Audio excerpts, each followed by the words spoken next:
ये तस्वीरें ईरान के बंदर अब्बास पोर्ट की हैं, जिसे अमेरिका ने निशाना बनाया है। अमेरिकी हमलों के बाद बंदर अब्बास पोर्ट पर पहले आग और फिर धुएं का गुबार उठता दिखाई दिया।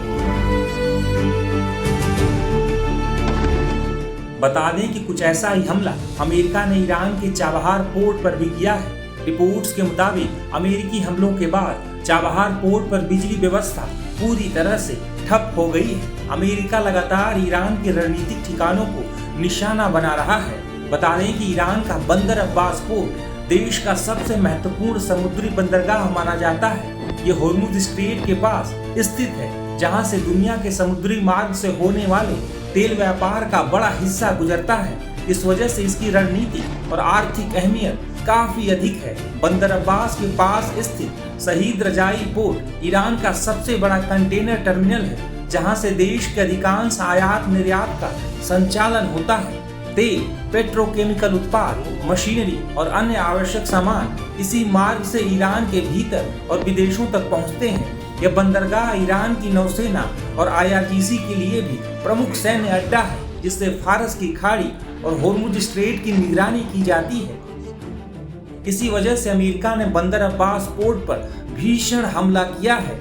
बता दें कि यह हमला अमेरिकी राष्ट्रपति डोनाल्ड ट्रंप द्वारा ईरान को दी गई उस सख्त चेतावनी के ठीक बाद हुआ है, जिसमें उन्होंने वैश्विक शिपिंग रूट और जहाजों पर होने वाले हमलों को रोकने के लिए गंभीर परिणाम भुगतने की बात कही थी।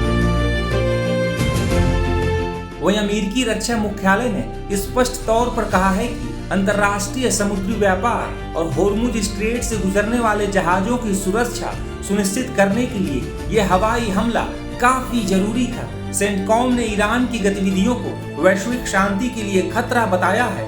दूसरी ओर ईरानी विदेश मंत्रालय ने इन हमलों की कड़े शब्दों में निंदा करते हुए इसे अपने राष्ट्रीय संप्रभुता का सीधा उल्लंघन करार दिया है। अमेरिका के ताबड़तोड़ हमलों के बाद अब ईरान ने भी जोरदार पलटवार करना शुरू कर दिया है। ईरान ने खाड़ी देशों में अमेरिकी सैन्य ठिकानों पर हमले किए हैं। रिपोर्ट्स के मुताबिक ईरान ने कुवैत, कतर और बहरीन पर बड़ा हमला बोला है। कुवैत में तो ईरान के हमलों के बाद सायरन की आवाजें गूंज रही हैं। वहीं बहरीन में स्थित अमेरिकी सेना के 5वें बेड़े को ईरान ने टारगेट किया है। हालांकि ईरान के इस हमले में कितना नुकसान हुआ है, इसे लेकर अब तक कोई जानकारी सामने नहीं आई है। जिस प्रकार से हालात हुए हैं स्टेट ऑफ हॉर्मुज में, ईरान ने कमर्शियल शिप पे हमला किया है और इसके ऊपर पलटवार अमेरिका ने 80 जगह किया है, जो कि एक प्रकार से स्टेट ऑफ हॉर्मुज के जिस इलाकों में इंस्टॉलेशन है ईरान की। और इसके बाद फिर ईरान ने भी पलटवार जो किया है, जो खाड़ी के देश हैं उनके अंदर जो मिलिट्री इंस्टॉलेशन है अमेरिका की, स्पेशली कुवैत और बहरान में। तो ऐसा लगता है सिचुएशन आउट ऑफ हैंड होती हुई नज़र आ रही है। और ये टिट फॉर टैट वाली जो पॉलिसी है, इसके तहत ऐसा भी लग रहा है कि कहीं ना कहीं सीज फायर अब टूटता हुआ नज़र आ रहा है। अगर आप देखें डोनाल्ड ट्रंप ने जो बोला है नेटो की समिट में, वो अंकारा गए हुए हैं, उसके साइडलाइन में ये बताया कि सीज फायर अभी ओवर है और जो मेमोरेंडम ऑफ अंडरस्टैंडिंग हुआ था वो अब लागू नहीं है। तो ऐसा लगता है कि इस तरीके से रहा तो फिर ये लड़ाई बढ़ सकती है। और ये लड़ाई अगर दोबारा शुरू हो गई तो स्टेट ऑफ हॉर्मुज जो है वो ब्लॉक कर देगा ईरान। और जो रेट्स हैं ऑयल के, फर्टिलाइज़र के, फूड के, वो अभी स्काई रॉकेट हो जाएंगे। और आप देखते हैं कि स्पेशली ग्लोबल साउथ और डेवलपिंग कंट्री को बहुत ज़्यादा इसका असर पड़ेगा। मगर एक बात ये भी है, क्या ये वाकई लड़ाई दोबारा स्टार्ट होगी? क्या अमेरिका के जो प्रेसिडेंट हैं जो बोला है कि सीज फायर अभी हमने तोड़ दिया है, क्या ये वाकई बात ऐसी? देखो, ऐसा लगता है कि डोनाल्ड ट्रंप के ऊपर आप भरोसा नहीं कर सकते। वो अपने जो कहते हैं उसमें यू टर्न कर सकते हैं। उन्होंने ये बिल्कुल नहीं कहा कि स्टेट ऑफ हॉर्मुज के बारे में या सीज फायर बिल्कुल ख़त्म हो गया। वो ये भी कह रहे हैं कि जो मेरे नेगोशिएटर हैं मैं उनको कहूँगा कि बातचीत करते रहें, जो कि एक प्रकार से विटकॉफ भी है और जैरेड कुशनर है। तो मुझे लगता है ये एक जो प्रेशर टैक्टिक्स है, ईरान को दबाने की कोशिश है कि वो स्ट्रेट ऑफ हार्मोज को ब्लॉक ना करे, क्योंकि जो कमर्शियल शिप हैं, जिस प्रकार से MOU में लिखा हुआ है कि 2 महीने तक बिल्कुल फ्री मूवमेंट होगी, वो फ्री मूवमेंट करने दे। मुझे लगता है कि ज़्यादा प्रेशर टैक्टिक्स है, ना कि सीज फायर को तोड़ना, क्योंकि डोनाल्ड ट्रंप ने ये सुमोटो नहीं बोला। जब उनसे क्वेश्चन पूछा गया एक रिपोर्टर ने, तो उसके रिस्पॉन्स में उन्होंने ये जवाब दिया। तो ये सच्चाई है कि काफ़ी खींचातानी चलेगी, इतना आसान नहीं होगा। टिट फैट टॉयट होने की संभावना है, मगर पूरा सीज फायर टूटने के चांसेस अभी भी कम हैं, क्योंकि पूरा वर्ल्ड चाहता है कि शांति आए। इसके अंदर अगर आप देखें, चीन ने भी ये बोला है दोनों देशों को, कि अमेरिका और ईरान भी, कि दोबारा शांति रखें और सीज फायर को ना तोड़ें। तो अगर मैं सम अप करूं तो ये कहूं, हाँ सिचुएशन नाजुक है, दोनों तरफ से जो सीज फायर का उल्लंघन हो रहा है और टिट फॉर टैट की जो पॉलिसी वो अपनाई जा रही है स्ट्रेट ऑफ हार्मोज में, मगर अभी भी ऐसा नहीं लगता कि ये सीज फायर बिल्कुल टूट जाएगा, ये बरकरार रहेगा, क्योंकि दोनों देश नहीं चाहते कि लड़ाई हो। अगर डोनाल्ड ट्रंप को आप देखें तो डोनाल्ड ट्रंप को मालूम है कि उनकी पॉपुलैरिटी गिरती जा रही है। अमेरिका में इस युद्ध के अगेंस्ट सभी हैं, कोई नहीं चाहता ये युद्ध दोबारा हो, और मिड टर्म इलेक्शन नवंबर में, तो ऐसे में कभी भी नहीं चाहेंगे कि डोनाल्ड ट्रंप दोबारा युद्ध स्टार्ट हो, क्योंकि जो राउंड 1 था उसके अंदर कहीं ना कहीं ईरान का पलड़ा भारी था और अमेरिका को लगता था वो दलदल में फंस गए। तो जब वो दलदल से निकल चुके हैं तो वो दोबारा कभी फंसने की कोशिश नहीं करेंगे। और आप ईरान की तरफ से देखें, ईरान की भी कोई स्थिति अच्छी नहीं है। ईरान का 60 से 70% जो इंफ्रास्ट्रक्चर वो बर्बाद हो गया है। वहाँ पर इकोनॉमिक सैंक्शन लगाने के कारण इन्फ्लेशन बहुत है, अनएम्प्लॉयमेंट ज़्यादा है, उनके जो एसेट्स हैं वो एक प्रकार से फ्रीज कर रखे हैं और ऑयल सैंक्शन लगे हुए हैं। तो ईरान भी नहीं चाहेगा कि ये सीज फायर टूटे और लड़ाई स्टार्ट हो।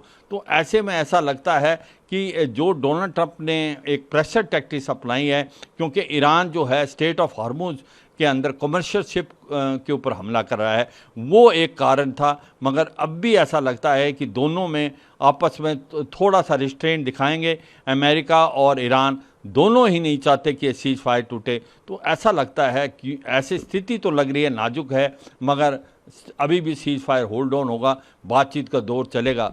मगर अगर ये गलती से सीज फायर टूट जाता है और लड़ाई दोबारा स्टार्ट होती है तो ये एक दुर्भाग्यपूर्ण होगा पूरे वर्ल्ड के लिए, क्योंकि इस लड़ाई अगर ये स्टार्ट होती है तो आप देखेंगे कि पूरे का पूरे स्ट्रेट ऑफ हार्मोज ब्लॉक कर देगा ईरान, और ऑयल के रेट्स फिर स्काई रॉकेट होंगे, शेयर मार्केट गिर जाएगी, पूरी इकॉनमी डगमगा जाएगी, और इसमें सबसे ज़्यादा इफेक्ट होगा ग्लोबल साउथ और डेवलपिंग कंट्रीज़ का। डिफेंस एंगल से देखें तो आपने, क्योंकि पलड़ा किसका भारी था ये भी आपने जिक्र किया, लेकिन अब क्या लगता है किसका पलड़ा भारी होगा? क्योंकि दावा तो ये किया गया था ना कि ईरान के पास सब कुछ खत्म हो गया है, रक्षा से जुड़े हुए जो हथियार होते हैं वो सब खत्म हो रहे थे, तो कहीं ना कहीं ईरान के लिए भी ये था मुश्किल भरा। तो अगर उसे समझें, अगर आपसे समझना चाहें। देखो, इसमें सबसे बड़ी गलती अमेरिका और इजराइल से हुई कि उन्होंने अंडर एस्टिमेट किया ईरान की कैपेबिलिटी को। उनको लगता था कि अगर आयतुल्लाह खमैनी जो टॉप कमांडर हैं उनके साथ अगर टॉप मिलिट्री लीडर और पॉलिटिकल लीडर मारे गए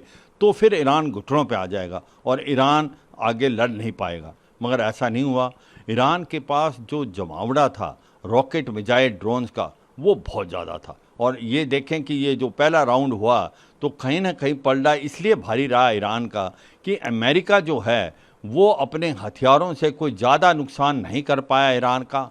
सच्चाई है 60 से 70% नुकसान हुआ, मगर ईरान ने जो पलटवार किया उसमें अमेरिका और इजराइल के जो अंदर भी काफ़ी नुकसान हुआ। और सबसे बड़ी टेक्निक ईरान ने जो अपनाई कि उसको मालूम था अगर आप मिलिट्री पावर की तुलना करें तो अमेरिका और इजराइल का जो मिलिट्री पावर है वो ईरान से काफ़ी ज़्यादा है, मगर ईरान ने एसिमेट्रिक वारफेयर खेला। उसने दो नई चीज़ें की। एक तो उसने स्ट्रेट ऑफ हार्मोज को ब्लॉक कर दिया जिससे पूरी इकॉनमी डगमगा गई और जिससे एक प्रकार बैकफुट पे आ गए डोनाल्ड ट्रंप। और दूसरा, उसने जो खाड़ी के देश हैं जहाँ पर मिलिट्री बेसिस अमेरिका की वहाँ पर हमला किया और उसके कारण वो जो खाड़ी के देश हैं उनका एनर्जी सेक्टर पे इम्पैक्ट पड़ा, उनका टूरिज़्म बिल्कुल ख़त्म होने लगा और उनको लगता था कि अगर ये लड़ाई दोबारा स्टार्ट होगी तो उसके डीसेलिनेशन एनालिनेशन प्लांट भी चले जाएंगे।